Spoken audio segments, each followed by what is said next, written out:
باشا كبير كان عنده حفلة في بيته وعازم كل الناس من كبارات البلد والبلاد اللي حواليها. نزل السوق قبل الحفلة ب3 أيام علشان يوصي على طلبات الحفلة، لكن في نفسه كان عايز حاجة تانية. دخل السوق وسط رجالته الحرس بتوعه وعدى على كام تاجر وخلص، لكنه لمح ست بتعمل حنة. صحيح مش هي غرضه ولا حنتها كمان. الست كان واقف جنبها بنت جميلة جدا لدرجة إنها تخطف العين وتلفت الانتباه من طلتها، نور، وهي نور بصحيح. اتكلم مع الست بتاعت الحنة: عايزك تعدي عليا في القصر يوم الحفلة عشان تحني الهوانم. الست قالت له: تحت أمرك يا باشا. مين البنت دي؟ دي نور بنتي. نور؟ وهي نور بصحيح، دي هاتيها معاكي. لف الباشا وقرر يرجع القصر، لكنه ما قدرش، فلف تاني وقال للست ام نور: لا انتوا ميعادكم النهارده، تيجوا القصر تجهزوا شغلكم قبل الحفله. الست قالت له: وراك يا باشا. صحيح الباشا محدش يقدر يرفض له طلب. على غروب الشمس راح كل التجار يودوا الطلبات ودخلوا من باب الخدم. ابن الباشا الكبير لمح نور مع مامتها وفضل مراقبها لحد ما ورتهم كبيرة الخدم الأوضة اللي هيسكنوها لحد الحفلة، وبعد ما عرفها مشي واستنى تطلع مامتها من الأوضة ونور تكون لوحدها. كبيرة الخدم نزلت وطلبت من أم نور تطلع لمكتب الباشا لأنه بعد طلبها. طلعت معاها أم نور، وفي التوقيت ده نزل ابن الباشا تحت النور وخبط على الباب. فتحت له وقال لها إنه معجب قوي بجمالها. شكرته، طلب منها تتمشى معاه فرفضت. بصلها كده من فوقها لتحتها ورد بغرور: أنا ابن الباشا، إزاي ترفضوا لي طلب؟ أم نور دخلت مكتب الباشا اللي قبل ما تسمع هو عايز منها إيه حط لها كوم فلوس قدامها وشوية ذهب وقال لها: وطي خديهم. شالتهم بسرعة وسألها: من غير ما تعرفي ليه؟ قالت له: مش لازم أعرف يا باشا، هو أنت يترد لك طلب؟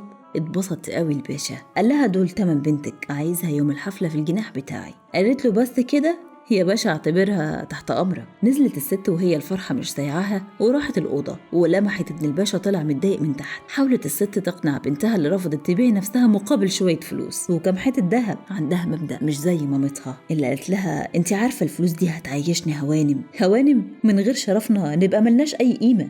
يا نور عقلي، الباشا محدش يرفض له طلب. نور عندت، لكن مامتها قالت لها: هياخدك بالغصب. واحد من التجار عدى عليهم وسألهم محتاجين حاجة قبل ما يمشي. أم نور قالت له لأ، ودخلت الحمام ونور طلعت وراه. ويوم الحفلة الباشا كان متعود يقول كلمة لضيوفه قبل ما يفتح البوفيه، وقال لهم: انتوا عارفين اننا داخلين على مرحلة صعبة، عشان كده عملت لكم حفلة وبأكلكم، يمكن ما تاكلوش تاني لأني مش هسيب لكم حاجة بعد كده تاكلوها. وضحك والكل ضحك معاه.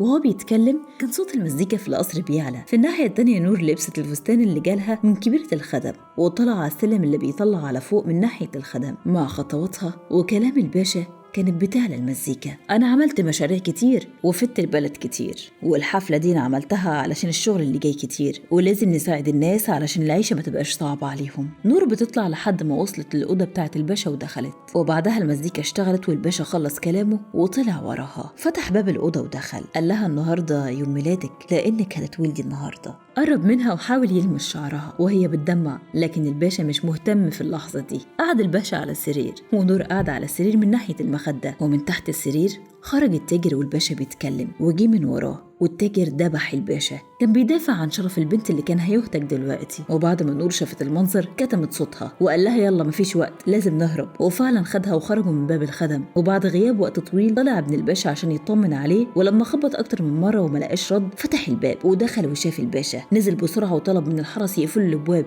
لكن نور كانت هربت مع التاجر وابنه معرفش يوصل لهم. حتى سجن مامتها ودار في البلد يحبس ويظلم في الناس، لكن مفيش فايده. نور هربت واختفت تماما. وفي النهاية أحب أقولك إن الفلوس والسلطة ممكن تشتري حاجات كتير قوي، لكن مش منها العمر ولا القلب ولا حتى الشرف.